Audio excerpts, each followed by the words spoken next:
Welcome, Star Wars fans, to this week's episode of Duel of the Ranks, a show where we debate takes so hot that they'd melt a planet with twin suns. On this week's episode, we're going to be discussing ranks and hot takes from The Mandalorian Season 2, Chapter 13, The Jedi. By the end of this episode, we'll have a definitive answer on where this piece of Star Wars content ranks amongst the rest. With that, we're getting this show started. If you're on the video side of this podcast, you noticed Christian is not here. Amanda is not here. And if you're on the audio side of this podcast, you may think, wow, it took him that long to get some sense and leave, make Broderick just be alone, be by himself, cast him out into the void. Well, they did both leave. They'll be back next week, though, so you're going to have to just hear my takes today. But I did call up an old friend. A friend who's been cited a few times on this podcast. A friend none other than my good buddy, Mike. Mike, how you doing today, man? I'm doing well. Thank you for that introduction. I appreciate that. It was nice. You know, I've done a few of these before, and I've never gotten to introduce a friend. We've had some influencers, we've had other content creators, but I've never just had a buddy on this show. So it's kind of sad, but you know, I don't have to be the first. You're the only one I got. Everyone else is supposed to start, especially once I started this podcast and I heard my takes. But yeah, you're an avid follower of the show. Yeah, I think I've been following you since episode 1. So it's kind of surreal to be behind the scenes here and be a part of the whole podcast. So yeah. Now that you're here, what's the first thing you thought of when you walked into the studio and you saw the studio, you saw the lights, camera, all the action that goes behind the scenes? What was your first impression? Wow, it's real. It's like Disney. Yeah, it does exist. It's Santa. No, I mean, honestly, I have a lot of Legos, a lot of like Star Wars memorabilia, which is to be expected. It's not new, I guess, but just seeing it in person is a bit overwhelming. So, yeah. Well, I am stoked to talk The Mandalorian with you tonight. They, watching live action Ahsoka. Yeah. I mean, do we need to give a little bit of a recap of this episode? Well, Amanda's not here, and I don't know how to do it myself, so I think you should just take the reins on that. Okay. All right, a lot of pressure. Well, I think we can all agree it was kind of a tragic episode, a little darker. You've got this kind of peaceful little village that's existing by itself, and this Jedi comes in and just starts wreaking havoc, and they're really trying to defend their way of life. There's people in the village who are, telling this Mandalorian to leave, because they've already established peace. They don't need people like him, and they just start mowing him down and killing him. So kind of a dark episode, especially for Disney, but yeah. We need Amanda back. So you were rooting for the bad guys. Well, the good guys, the people in the village. Oh, okay. Yeah. The oppressors. That's who you're rooting for. Well, depends on how you want to frame it, but sure. All right. Well, I was hoping you'd be a bigger Star Wars nerd than me and know the facts, but all right. What really happened? Ahsoka was there. Yes. She was fighting some bad people because the main lady, she lost her whole family or tribe or village, something with the Empire. So she ended up becoming a producer of, as time went on, like this. She's the magistrate, right? Yeah, the magistrate. Yeah. Whatever that material was that helped like create weapons for the Empire, she helped kind of produce those materials for them. So that was her thing. Ahsoka wanted to get in touch with her because she had the magistrate had information on where Grand Admiral Thrawn was, and so she wanted to get in touch with her for that. Mando was there because he was looking for Ahsoka. Yeah. So he got access to that, ends up finding the magistrate first, who the magistrate points her direction, says, if you are able to kill Ahsoka Tano, that's Jedi, I will in turn give you this spear made of Beskar. So Mando doesn't accept, he doesn't deny, he just goes out, finds Ahsoka. Find it interesting, though, if you remember, Ahsoka immediately goes on the offensive and starts attacking Mando. Right. And when you think about that, I find it interesting because later on in the episode, Mando comes up to her and says, well, basically, the magistrate hired me to kill you. and Ahsoka freezes. Like, if you didn't know that, why'd you jump out of the tree and just start swinging at people? Well, I mean, I think there's a couple ways to look at that, but also wasn't he sent there by Bo-Katan? He was sent there by Bo-Katan, yes. Yeah. And so, I mean, obviously his reasons were pretty noble, but I think for her, I mean, she had just been attacked by all these guys and all these like armed people. She's out in a foreign area in these like random woods. Yeah, it's just interesting. Like, she refused to help him, and then he's like, "The magistrate sent me here to kill you," and she's like, "All right, I'll help you now." Yeah. Like, He's but persuasive. didn't you think initially he was there to like, why is this so crazy that now all of a sudden that was convincing enough? Like, The plot demanded it. the plot It's demanded the it. only explanation. Here's this guy, you're not sure if he's out for you, but you see him and this little kid, and you just start swinging. So Ahsoka's a lot like Anakin in that way. Well, I mean, I guess an argument could be made that she maybe sensed Grogu, sensed that he was force sensitive, that he was pure. Obviously, he looks like Yoda, so maybe she's like, maybe I gotta feel this out for a second. So I'm just gonna start swinging. Well, I'm saying once she came to and she's tied up, maybe she's like, Whoa. No. Weird statements This of the night. episode's getting derailed, and I'm sorry. I know exactly what we're gonna snap out for Mike's audiogram. That's okay. Anyway, weird comment of the night. We're gonna ignore that. So yes, moving on. Rest of the episode, I thought it was really good. I really enjoyed the episode overall. I have no idea what my co-hosts ranked it because they're not here yet, but I have a feeling. I mean, I remember messaging them. I'm like, the week we get live action Ahsoka is the week y'all are gone. Yeah. And I mean, I was telling you before the show, I think that like to go back in history and witness this episode for the first time, this is probably the best episode to date at this point. Ooh. I know a lot has happened since, and there's episodes I'd rank higher than this, but I think like at this point of live action TV series Star Wars, this was probably the best episode. What about the episode where you had Timothy Oliphant? The episode where I would take that. That is, for me, my favorite episode of Mando to this point. You got him. You got the Crate Dragon That was with the cool. Tusken Raiders. That was very cool. I love that episode. And Timothy Oliphant, man, like, he should have been the main character of this show. I don't even care about the rest. I want to watch him. But I think if you're like if you are an avid fan and you follow Star Wars, like that's pretty exciting to see live action Ahsoka Tano for the first time. Yeah. And I think they did her character justice. I really thought Rosario Dawson did a great job. And then did you know she was brought into this role by, I believe the fans like did some Photoshop jobs of her and they voted up. And so she kind of did a tweet and helped get the role. So yeah, like you said, I think she did the character a lot of justice. Like just things that impressed me, like even getting her cadence down. I don't know the actual voice actor's name. Ashley Eckstein. Yes. Stein. Okay.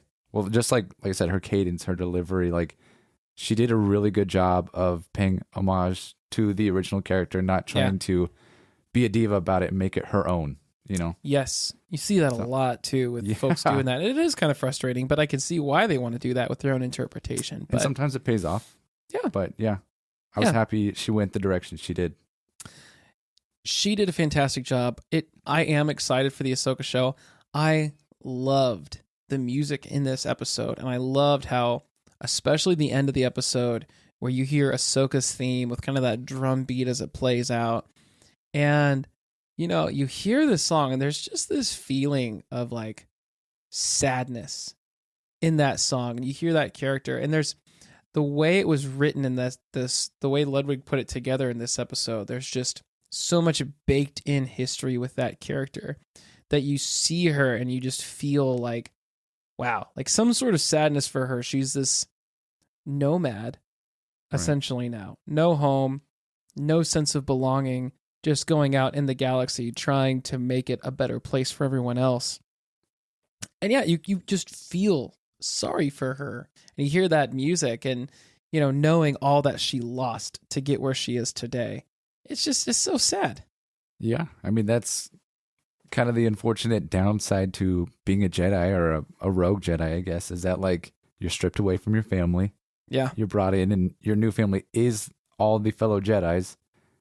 And then she kind of realized there's a little bit of corruption going on here. I don't buy into this. And now the Jedis are gone. So it's like, who does she have? she's just a nomad, like you said, going about her business, trying to make the galaxy a better place. It is sad. Yeah.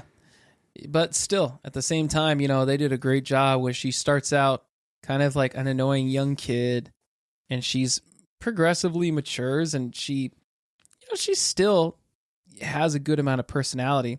But if she leaves the Jedi Order, you see part of that happiness. Like even by that part of the Clone Wars, she's more serious, less whimsical. And then you see her in Rebels and just basically stoic. Yeah. Doesn't have any personality anymore, just about her business. And you even more so see that now. Very black and white about everything. Yeah, she's got, some smirks. And yeah, she'll smile. And yeah, she can still see humor in things. But she seems so much more just, I don't know, just a serious tone. You see it also in the Book of Boba Fett, where she's just happy. Don't get me wrong, she's happy. But that excitement, that glint in her eyes that you saw early on in the Clone Wars, it's just like that part of her was taken away by over and over again as tragedy. So it's just, I don't know. I would argue she's a tragic character. She is a tragic character. Sad story. But I think you could argue she's balanced. I mean, and isn't that honestly the ultimate goal with the Jedi, is to have balance within the Force? Does she use the dark side though? I don't know. She's a gray Jedi, right? I don't know what she is anymore. She's just basically this Force. She is this rogue Force user who has two lightsabers who they don't look like they're the same length. It looks like one's got a longer hilt, one's got a shorter hilt, and they're two different lengths. Yeah. Well, and that is one thing that I thought was really cool. You call it fan service, whatever you want, but like right out the gate, this episode doesn't go from 0. It is 100. You hear the lightsabers light up, gunshots. So cool. Like, yeah. So they wasted no time. I think they did a lot of justice to her. And one thing you brought up was, well, you were talking about the music, but I thought the like sound design for this episode was really well done. Yeah. I mean, you've been to my house and heard the speaker setup that I have, but it was just like, it was so much more apparent to me this go around watching the episode, how much thought went into it and how intentional they were with the sound design. It just like those small details, Yeah. I mean, and like, I didn't even notice initially that her lightsaber doesn't sound like a traditional lightsaber. Sounds very aggressive. And what's interesting about that, I don't know if you know the backstory there, but having read the Ahsoka book earlier this year, I remember going through, and it's actually an Inquisitor's lightsaber that she takes down an Inquisitor and kind of does something with the Kyber crystals. But anyway, yes, it was originally an Inquisitor's lightsaber that she defeated and reformed into her own thing. That's awesome. Yep. What was that, the smaller lightsaber or which one? Both. Oh, both. Mm-hmm. Wow. She reconstructed it, from the Inquisitor. So it makes sense that it's got this real aggressive. Yeah. I know you're talking about balance, but with her, I always get this big sense of imbalance. Like she's just not at peace on the inside. Yeah. I think the lightsabers exude that, just this friction. Like if she were to go to the doctor, she would just have blood pressure off the charts. She seems cool, calm, and collected. But maybe it's because she can snap in an instant and fight me. I don't know what it is, but she seems like someone to me that would always be a little bit on edge. Unpredictable. Mm-hmm. If that's her character in the series, her own series, I'm going to really look forward to that. That's awesome. So my question for you to this point, though, there's been a lot this season we've seen now where you have Cobb Vanth, great character. We now have Ahsoka Tano. Later on this season, we're going to have a lot more. We had Bo-Katan as well, but we're going to have more very important, influential Star Wars figures in this season. My question is now, we're starting to see less and less in Mando and more about, again, the child, which is great. That's his story and everything. But my question here, we had Grief Karga last week in Cara Dune. Is really the show that's called The Mandalorian even about this guy anymore? Or is it just about all these other people that show up that make it more interesting? And it almost feels like we're watching The Mandalorian from the perspective of like a video game character, where his armor keeps getting upgraded. He gets cooler stuff. He doesn't have a whole lot of lines himself, just other things happen around him. Yeah, I think you're kind of hitting the nail on the head there. Like, yeah, obviously he's getting beefier. He's growing in many ways as the series progresses. But when I see the title Mandalorian, I don't think of him specifically. I think of it as like what it represents. Like, for example, if they called a series The Jedi, you would think, oh, just in general, they're talking about Jedis. Because it seems like this is all building up to a fight on Mandalore, or maybe I'm giving spoilers away. Yeah, we talked about the trailer last week, so okay. They know. Hopefully they know. Yeah. Otherwise, they know guys. now. Yeah. But no, I do agree. I think that this is not so much about him, but I also think maybe this is just Disney kind of trying to prop up other series, spin-off series, and get people interested in those characters. Yep. I don't know. It'll be interesting. It'll be interesting to see how the rest of this season plays out. I know I myself, without too many spoilers, I'm really excited about the next episode. It's not my favorite episode, believe it or not, of the season, but it's up there. It's got one of my favorite moments in Star Wars. So I do love the show. I remember as time goes on, and the more Star Wars I see, the less I appreciated this season. Because afterwards, I was like, oh, this was amazing. I'm so excited for Boba Fett. And then Boba Fett came out, and then Obi-Wan came out. And it put a bad taste in my mouth towards Mando Season 2. Like, I loved it at the time, because we hadn't ever had fan service in Star Wars like Mando Season 2.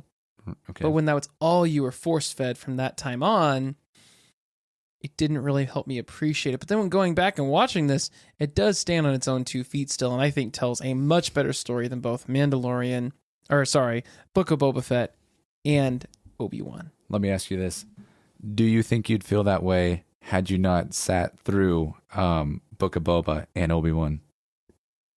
No, I think I would still have enjoyed it and appreciated it for its fan service. Okay. Because there was still, outside of The Rise of Skywalker, had never been any piece of video Star Wars content done by Lucasfilm as part of canon that was so baked into fan service. But everything, the biggest thing at the end of the day, it all still makes sense. It makes sense that he's going to find Ahsoka, because he's got this little Jedi thing that he's got to figure out what to do with, and now it's a foundling. And the best part is this season has so much fan service, but it took time. The whole first season built into, okay, now you got to go find Ahsoka. And I think the only one you could even still, with Bo-Katan, it made sense. He was searching for Mandalorians. It made sense why he was searching for them. Yeah. So the more so it made sense why he was searching for them. It made sense. The only one you could say is forced into this season for sure is Boba Fett. Like, that's the only one that he just kind of plopped in out of nowhere. He did plop with that belly. But yeah. Oh, Dad bod Boba. He still wrecks him, man. He still wrecks him. Yeah, no, I think overall pretty good series, or pretty good season. Great episode. We should probably talk a little bit more about the episode itself. But yeah, what do you think of the story? I thought it was great. One thing I will say, and it's only fair, it's only right that Dave Filoni would have directed this episode. But man, this episode reeked of Dave Filoni. It was. Really? In my opinion, reeked? I thought so. It felt very Western in a lot of ways. Yeah. I'm not ashamed of what I said. What's up with all the hate Dave Filoni's been getting? I love Dave Filoni. That's not hatred. I'm just said reeked of him like he smells. No, I'm saying he's got a style, a very distinct style. It's pretty apparent what he's into. He's always wearing the cowboy hat. So I'm just saying this episode reeked of Dave Filoni. There's a lot of nods to like the spaghetti westerns and things like that. All right. Well, I personally like them, and I like Dave Filoni's style. So I guess that's it. We're not friends. Okay. You know what? I've been trying to find a way to shake you since kindergarten. That's actually not true. It's probably been the other way around, but I don't know. Can't confirm or deny that. At least not on air. Not on air. All right, so the story was good. We both have agreed. We love the music. Going forward now, with the immersive universe, mm-hmm.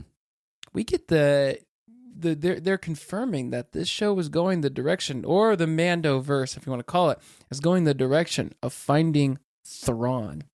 Yes.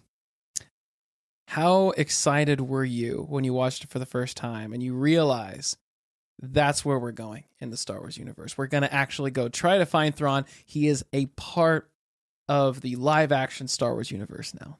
Well, I mean, obviously I had my suspicions, or I assumed that from the jump that like it was going to be Ahsoka trying to find Thrawn or get information on Thrawn, just based on what did the magistrate say? Like, how many people have to die? I'm not going to tell you. Something along those lines. So like I assumed it's going to be an episode getting us closer to Thrawn, but when they had that fight and we got that confirmation at the end, that was highly rewarding, in my opinion. But I think, well, as far as immersive universe, to go back to what you were saying, I think for the like non-traditional fan, that did nothing for expansive universe. But for somebody who's followed Star Wars and is like highly invested, obviously they just opened it up quite a bit. Oh man, I still have to read that Thrawn book sitting up there right behind you. It's just there. It's so tempting. Hot take. I'll save it. It's not about this episode, but I'll have to save it anyway. I think I'll save it. I'll save it for this next section. So for this, can't really give out a rating, but I bet you it's going to be like 78% or above from my two co-hosts. I will say though, for me, I thought the story was pretty average. Yeah, it was. You said it was great. Well, the story wasn't that great, but I think this episode was great in a lot of ways because one... You yes man, Mike. Yes. Sorry.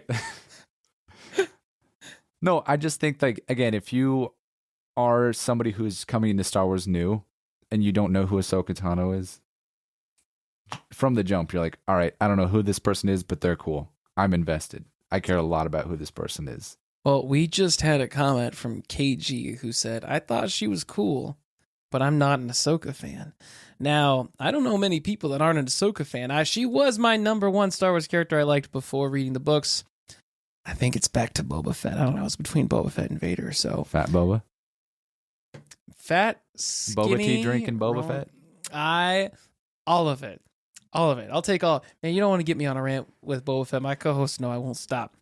I'm curious, though, KG, as to why you are not an Ahsoka fan, because I think she's a tremendous character. Although my question with her has been the same with Mando, is how good is she on her own? Because most of her big events involved other people. But I don't know, maybe that's true of all of us. Maybe we've all been formed by... So you think Ahsoka needs more to kind of prop her up? You don't think so. She can stand on her own? When I read the Ahsoka book, that's what made me question everything I liked about that character. Is this a canon book? Yes. I think so anyway. And then I watched Star Wars, whatever that, Tales of the Jedi. And I don't know if that's not canon, I don't know if the book's not canon anymore. I don't know what is or is not canon with Star Wars right now, but there's a lot. Yeah. I know Visions isn't. Have you seen Visions? Yeah. It's pretty great. I'm glad it's not canon, though. I was okay. It was okay, in my opinion. I feel like it's something you would be into. Weren't you like really into Gundam growing up? Yeah, but I don't think whenever Gundam was on, I don't think I've watched anything related, like anime or any of that stuff. Didn't you also watch Dragon Ball Z? Yeah, they were at the same time, though. Okay. Well, anime is just not my thing. Doesn't trip my trigger. Wow. Yeah, so hot take. I'm sure that's a hot take, but why is that? I can't get into. I don't know. I won't say why. I'll probably upset a lot of people. Okay. All right. Well, all right. KG did respond saying there. Oh man, KG, why are you saying these things? Said I'm also not the biggest Star Wars animation fan. Stone me. So that could be why. Well, first off, KG, you're an amazing listener. You show up just darn every week, so you get nothing but love from the Duel of the Ranks crew. Mike, I don't know. But from us, we love having you here. So regardless if you're into the animation or not, but I would highly suggest if you haven't seen the end of Clone Wars, go do yourself a big service and go watch it because it's fantastic. You're 100% right. I think that is some of the best Star Wars that we've gotten out of Disney. But to KG's point, I'm not a fan of animation either. I'd rather it be live action. I'm happy to get more Star Wars, but yeah, the animation. With you. I still haven't seen the new season of Bad Batch, but it looked pretty good. Yeah. We'll see. We'll see. Okay. With all that to be said, it's time for the next segment of our show. It's about to get hot. Okay. Don't be too proud of this podcast you've constructed. The ability to rank content is insignificant next to the power of an exceptional hot take. It is Hot Takes time. Now, Mike, I know you know the rules. You followed the show. If you like it, you say you like it. If it's a hot take but you disagree, you just say that. And if it's not a hot take at all, it's milk toast. So I'll go first. Okay. Kind of lead the way here. I do not feel like, for me, the technical aspects were as high as they could have been. One, I did like the aesthetic, even though you can tell it's definitely the volume. I still liked it. But what is it they're called? Ahsoka's like tentacle hair? Oh, yeah. We should probably entrails or something like that.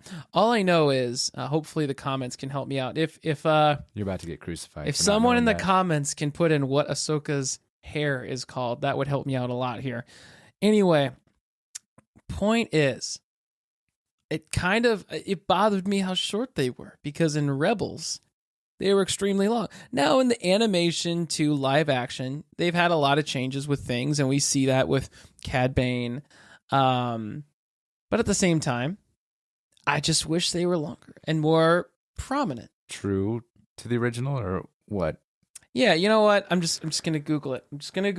Ahsoka hair. What's it called?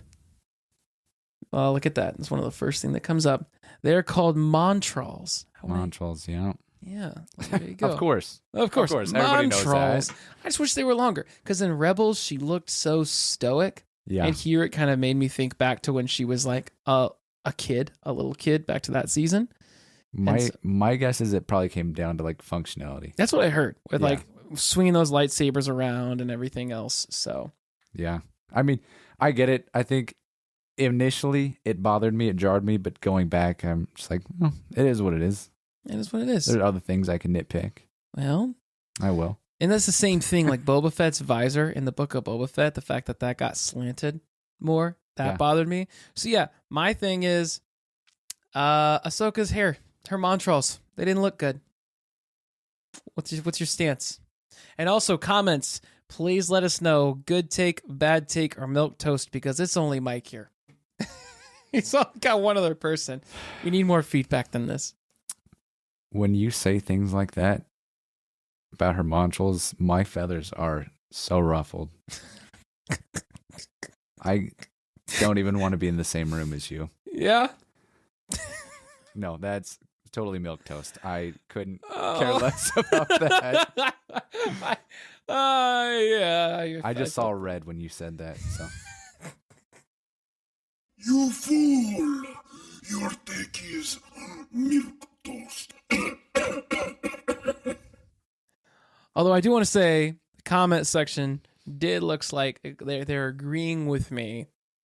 Said there was creases and stuff in it, so look at that. Well, but don't you think that would naturally happen? Like, think about the wrinkles you get in your eyes or around your mouth. Man, we're talking about Montrals. I don't know. I don't know. I don't know what happens. Do they? The wrinkles are prominent, but I just think, that would happen. I thought they were scars. That'd be cool. That'd be a way cooler backstory. I really thought they were scars. That's what my take on it was. But it makes sense with her character. I mean, look at that. She lives a rough lifestyle. It makes sense. So, all right. So that's my hot take. Do you have a hot take? Sure. I don't think it's gonna be that much of a hot take, but the magistrate. I don't know who the actor's name is, so forgive me, fans. But one, her wig looked terrible. It was very obvious that she was wearing a wig. And two, I thought she way overacted. To me, it came across as somebody who's like, yes, this is the opportunity of a lifetime. I'm going to stand out for having a minor role. And she way overdid it. Like, she was always trying to sell it with her eyes.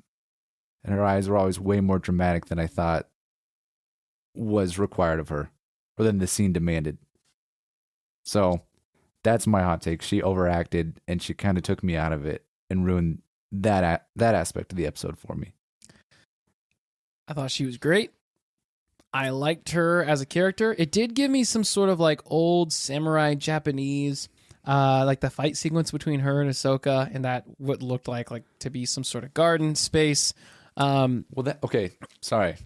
Go ahead. That's one other thing that, like, I don't know if this is a hot take, but it did kind of like, I rolled my eye a bit, but Ahsoka Tano has held her own against Darth Maul at this point.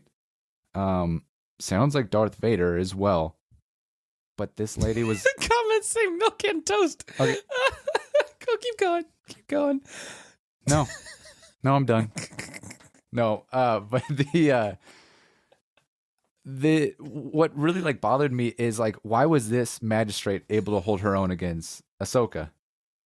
Yeah, because like Ahsoka has taken on way more formidable foes. We don't know this lady's backstory. I think she would be known though if she was able to take on people like Ahsoka. But Ahsoka wasn't trying to kill her either. Ahsoka wanted information. No, but she disarmed Ahsoka. And I feel like Ahsoka's taking it easy. And she's old now, man. Not that old. No, but she's not at the point where she's taking on Darth Maul anymore. Put it that way. She just took on Darth Vader a little bit ago at this point. Okay, fine. She's old, but she's skilled. Listen. Okay. Maybe she was trying to take it too easy, but she stepped up. She won the fight. She was disarmed, yes, which is crazy to me, but you know what? She did a good job. She did what she was supposed to do. She took her out. That lady's acting did not bother me. The magistrate's acting was great. I thought whoever the actress did, I thought she did a good job. She was stoic. She looked like, yeah, I could see where you're saying maybe too 80s villain-esque, maybe a little too serious, but also there's people like that. There's just some people out there that are like conniving and evil, and they show it. Like you just see it and you're like, man, that is a person who will definitely disarm me if I come at him with two lightsabers. I'm not keeping both. Like they give you that vibe. Oh, I mean, I get her purpose, and I think that like it was a good way to build tension and have like a driving plot. I thought she did too much. But I thought she did too much. Yeah. So I, unlike the comments here, I do not think that is a milquetoast take. I am going to say, because my feathers are ruffled, I think you're just wrong. So with that, Boba. I got a bad feeling about this hot take.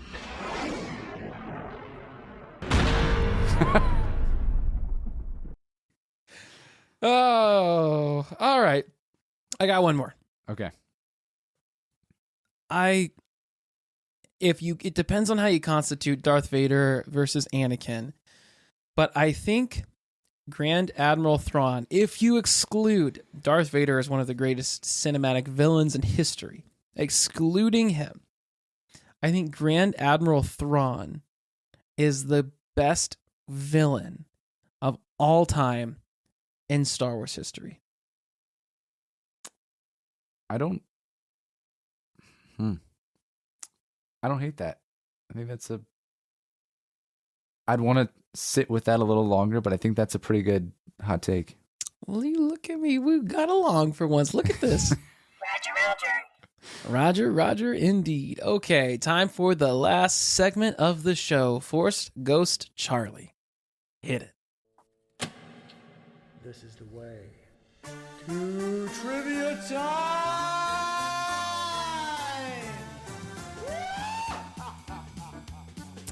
It is trivia time. All right. Now, got some questions here. See, all right. First off, what species was Senator Mott Not Rob? Oh, Mott Not Rob? Are you serious? Come on. A, Tarnob. B, Tornob. C, Tarnob. Or D, Tornob. I should have saved this one for Christian. My goodness, this is crazy. I guarantee you he's out there and he knows it. Also, KG seems to almost every week know. Last week, I think was the first week KG didn't know. But Christian also knows these. I don't even know who Mott Not Rob is. That sounds like a band. You don't remember Mott Not Rob? Mott Not Rob In Star Wars? He did the thing. You don't remember? Yeah, And like you have a Star Wars podcast. all right, you know what? Let's look up. No. We're gonna look up Senator, and it's a senator. Oh, KG submitted a guess. Let's see. Mott, not Rob. Oh, first thing Google. What is it? What is a Mott not Rob? Okay, I'm not gonna lie to you. I don't even Nightmare remember. fuel. That's what he is. I don't even remember. Jeez. I don't even remember. He is hard to look at. All right, so the answer to that question, I don't ever remember him in Star Wars, by the way, is A, a tar knob. Mott Not Rob is like the kind of guy that you're alone in the bathroom stall and you just kind of feel him creep up on you. Yo, all right, I'm going to ask you an easier one because the second one was a lot harder than that. Okay, on what planet was pod racer Odie Mandrell born? A, Naboo, B, Tatooine, C, Lanik, or D, Dantooine? D. It's B, Tatooine. Well, You know, they do their little pod races. They do them on Tatooine. I didn't assume he was born there, though. Well, why not? I don't know. There you go. You got me. What do you assume? You assume pod racing and they just go into space with those things? I'm still just trying to recover from the whole Mott Not Rob. The image is so like burned in my eyes. Yeah, well, that's it. So yeah, it was a Tarnell for Mott Not Rob or whatever that was. Obviously. And yeah, Tatooine for Odie. So if you want to ask me a question, we got a bunch of cards right there. Right. Mott Not Rob.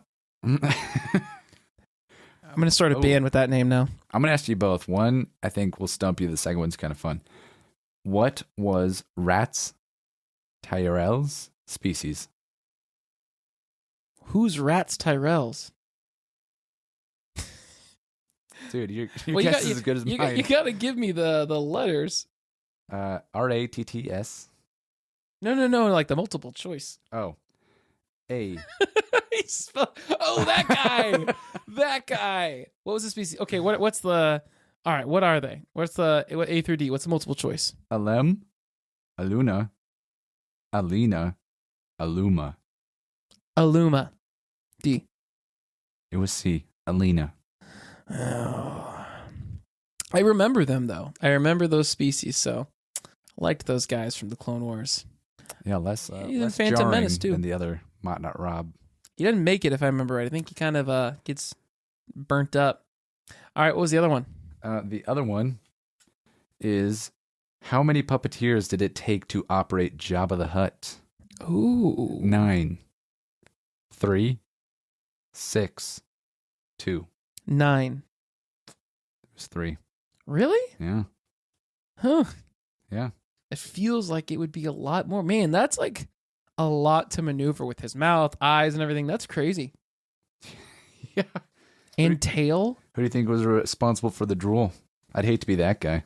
Duh, it's a lot of drool, man. Or the tongue, even. That's a pretty significant role. Especially when like Leia chokes him. Just like,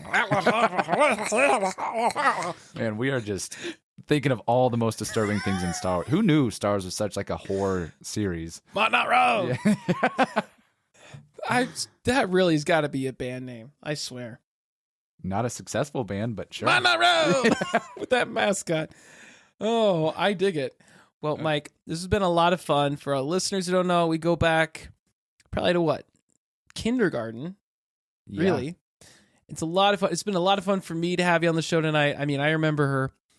Wow, we were collecting all the toys for Revenge of the Sith back in the day. You come, spend the night, watch the movies. I remember you had a laser disc. No, I'm old. It was a DVD player. Yeah. And you had this like you brought that over with this DVD from like what was it? Your brother-in-law for Revenge of the Sith. It was like a bootleg copy you got from New York. Yeah, my neighbor's uncle gave him like a bootleg copy. So since I was young, I've been breaking the law and incriminating you as well. But yeah, it was Officially now. It was a bootleg copy, and I mean, we both just watched that like crazy. Didn't it have the runtime? Yeah, on the top of the screen. So it took you out of it a little bit, but still, I was like, we got it before it came out on DVD. And and no one believed us at school. I didn't believe you either. I was like, there's no way you have this. It's Well, how old were we when that 11. Yeah, so it's like, what are 11-year-olds doing with like bootleg DVD? You know, From New York. Yeah, from New York. Yeah, 2 Nebraskan kids with a New York bootleg copy. So. We would also, I remember like at that age, like you started getting too cool for, too old for toys. So we couldn't play with them. But we could like line them up and like have them pose and then like take pictures of them and be like, look, they're like so like refined. Look what we did with these toys. We have them like lining up and fighting each other. I would never play with those. Just admire. I'm too mature. They're like models, really. Yeah. They're like models. What was your favorite toy? Because we had like all of them. Oh, man, that's favorite toy. Of all of those little 6-inch figures. Figure? Yeah. Trying to think, man. I had a Yoda, and his hand was magnetic, and his lightsaber was magnetic. So like he could force draw his lightsaber, and then he had like a lightning bolt that stuck out of his hand, but there was like a rock at the end of it, and so it was like, for my little 11-year-old imagination, it was easy to kind of like conceptualize, like, oh, he's really doing lightsaber Jedi stuff. So I would say maybe that, or there was an Anakin figure I had where his head would collapse within his body, and then you could put like a Darth Vader cap over him. Okay. So he doubled as both. Okay. Yeah. Nice. I don't know. What about you? I had a 6-inch, like not even 6 inch, like a 2 or 3 inch, I think. But they're a Kit Fisto. Yeah. Was one I loved. I loved him. I loved Plo Koon. I have no idea why. I had an affinity for those two characters. I thought they just looked so cool. And I mean, we were ahead of our time, unfortunately, because I think we would have died being able to get the Clone Wars. I remember and watching that show. I remember when the Clone Wars animated show came out, and I got it for Christmas on DVD. And all of us kids thought Kit Fisto was so cool. And I remember I had like called you like 40 times on Christmas. I was like 11 or 10. I think it was 10 at the time. And I was like, dude, you got to answer the phone. They're like, what? And I'm like, listen to this. And I put my TV, like my phone up to the TV, and he had some remark at the Jedi Council, like, well, what do you think Count Dooku will do if we do this? And you're like, what is that? I'm like, that's Kit Fisto. That's his voice. Now we know. It's been confirmed. Because there was so many, and then like it's so funny because when the Clone Wars comes out, then he sounds more like this. Yeah. Completely different than what he sounded like. It's kind of like Palpatine. It's like, I feel like every other episode, his voice is changing in that series. It's funny because everyone that impersonates Palpatine too usually overdoes it. Mm-hmm. And I'm like, Palpatine wasn't like that crazy with his voice. And then you see Rise of Skywalker, and he sounds like an impersonation of himself.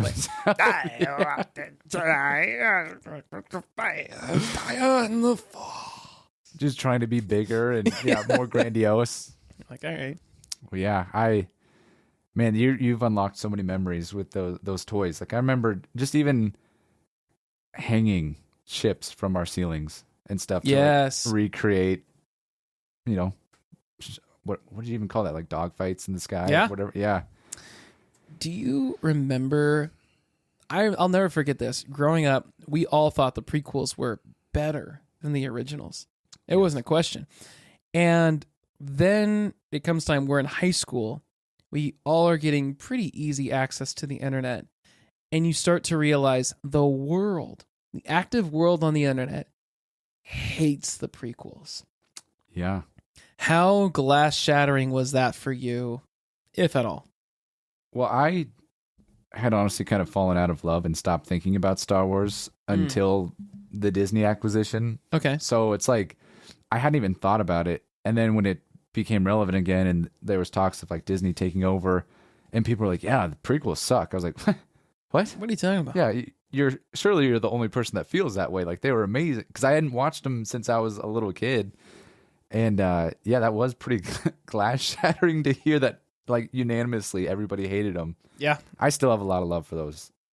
Well, yeah, no, as the more millennials continue to age, the prequels are now seen differently than they were when they first came out, and the reception was horrible. And that's just really interesting. And that people are saying that'll be the same thing with The Last Jedi. Disagree. But Yeah, I do too, because the big thing with our generation that I've told people is toy sales were still sky high. mm-hmm. That was not the case with the Disney sequels. No. Like, toy sales were hurting for a lot of different figures. So if the younger kids weren't buying into it, I don't think you're going to see a second wave of just love come in for this show. No, I don't.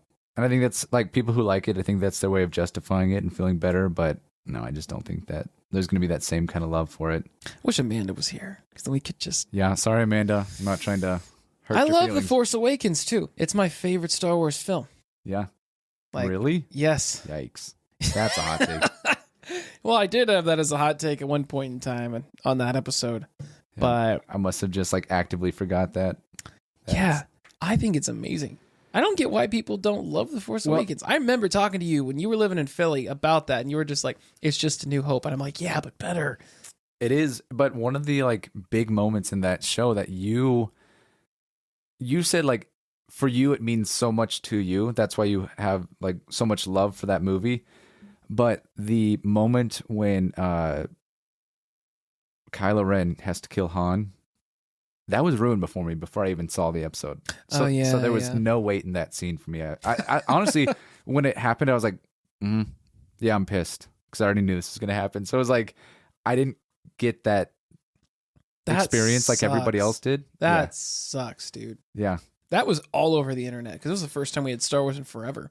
I know. And I was very excited to like finally see Star Wars again. Oh, I'm glad I went opening night, back when movies were at midnight, when they premiered, or like right before that or whatever, probably 10 o'clock.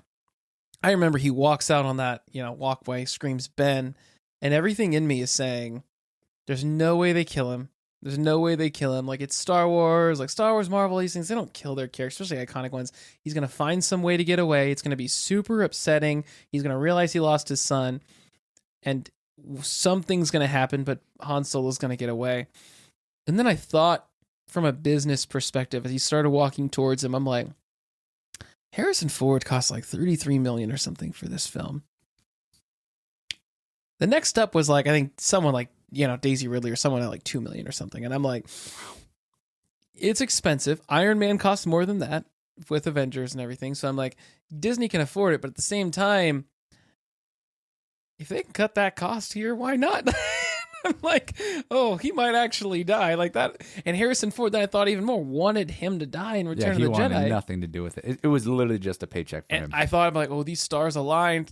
Yeah. He's going to die right here, right now.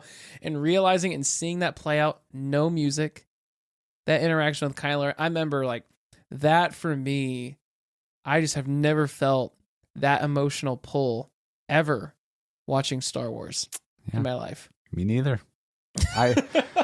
One thing I do love about Harrison Ford and his relationship to Star Wars, and it's hilarious to me. Like I said, I love it, but he hates Star Wars, and the fans love him, and he pretty much just like spits in their face, and it's just kind of like an abuse spouse situation. Like, wow, I know. Okay, sorry, that's a bit rough. But it's like, we want, like, oh, please come back. Please come back. He's like, guys, I literally don't care about you. I want nothing to do with you. Like, you guys embarrass me. No, please, just give us some more. And so I love that relationship that he has with Star Wars. Wow, okay. Well, after your analogy, man, that's... I'm going to say yikes. I should have led differently. Yeah, you should. Sorry, everyone. I love that relationship. Like, okay. Yeah. No, I do not love domestic abuse, just to be clear. Do not. Pretty anti it, but no, I just that's good. I think when you have to defend yourself, you are painting me in a really bad corner right now, and you said it. I don't know how to talk my way out of this. You shouldn't. I will pivot. I'm going to pivot. Okay, I'll tell you a story. All right. Again, like I said, unlocking memories with the toys. This was, I think I was like 8 years old, and we had the Phantom Menace toys coming out and stuff. And so like I was young, I was getting into toys, and I remember I was collecting toys, and my sister's boyfriend at the time, I think they were in high school. He had a bunch of, he was not like born in the 70s. Okay. But his dad had a bunch of 70s toys, and he had this pack where you put all the 70s characters in like individual cubbies.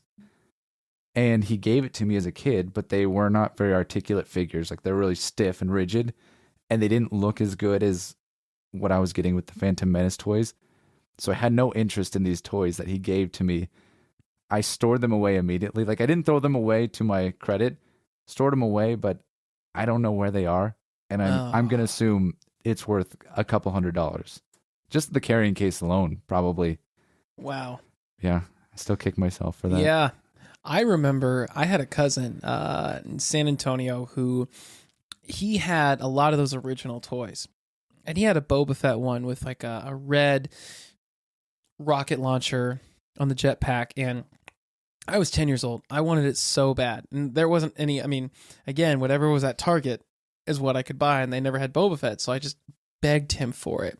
And I don't even remember what the toy maker was at the time for those older films. Wasn't it Hasbro? No. Montel? Nope.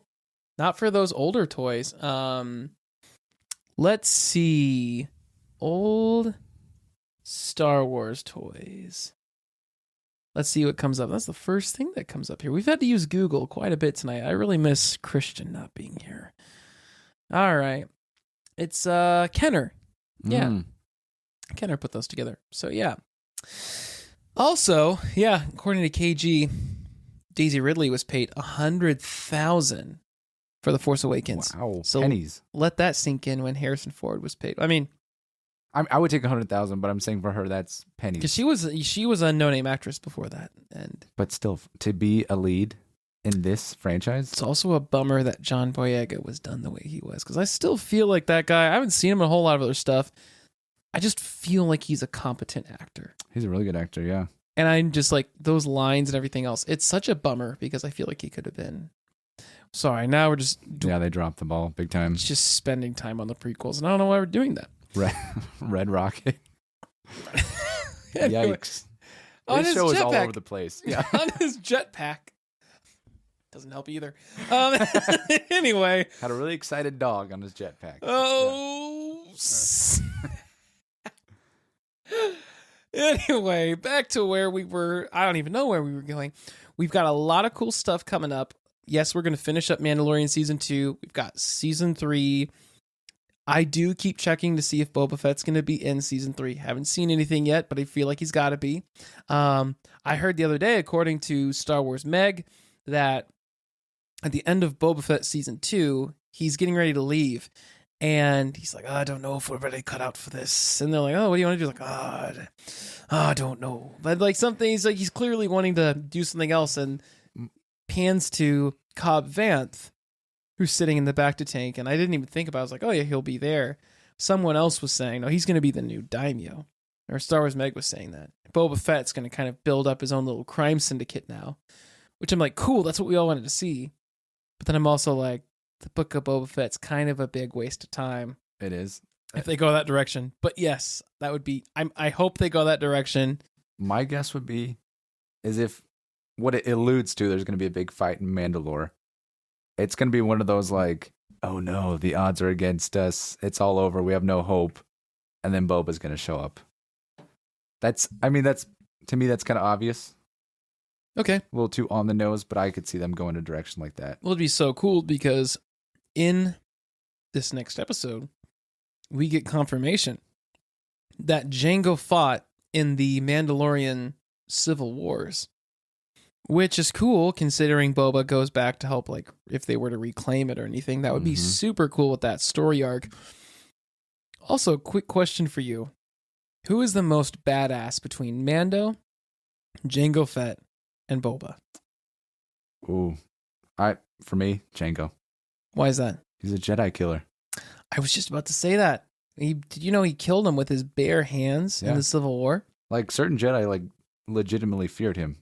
So yeah, and like again, maybe I'm gonna ruffle some feathers. I think he has the coolest design Interesting. out of those three. Yeah, I definitely take Mando's over his. I might take his over the original Boba Fett design, but I like the new Boba Fett more than Jango's as well. The black. it's just hard for me to get behind him with the big belly. Oh, gosh. I'm nitpicking. I know. I'm sorry. Jango had the same belly. No, No. He had a little bit of a gut. He did, but not In the quite book as of prominent. Boba Fett, he doesn't have a big gut. It's just in Mando. Yeah, he had it in Book of Boba. No, he was slimmer. I wouldn't accuse him of being slim, but Look, and I like him being a little bit thicker because I buy, like, when you show me the original trilogy Boba Fett, I don't buy that guy is overpowering humans. He's thin. really? Boba Fett, oh yeah, he's a thin guy in those Oh movies. yeah, okay, yeah. Whereas now, like, this big old Mari guy, I totally buy him physically overpowering people. Yeah, built more like a linebacker this go around. Is that what you're saying? I'll take it, man. Hey, there's some beefy ones, man. Von Miller in Boba Fett's costume is intimidating. Yeah. I'll take it. All right. Well, who were we just talking about the other day? Intimidating physical figures. Anyways, not relevant to the show, but they're Oh, yeah. Shannon Sharp. yes, yeah. Shannon Sharp, if you're watching, I don't want to get into any tussles with you. I totally respect and I submit. And if you dress up as Boba Fett, he will not call you thick.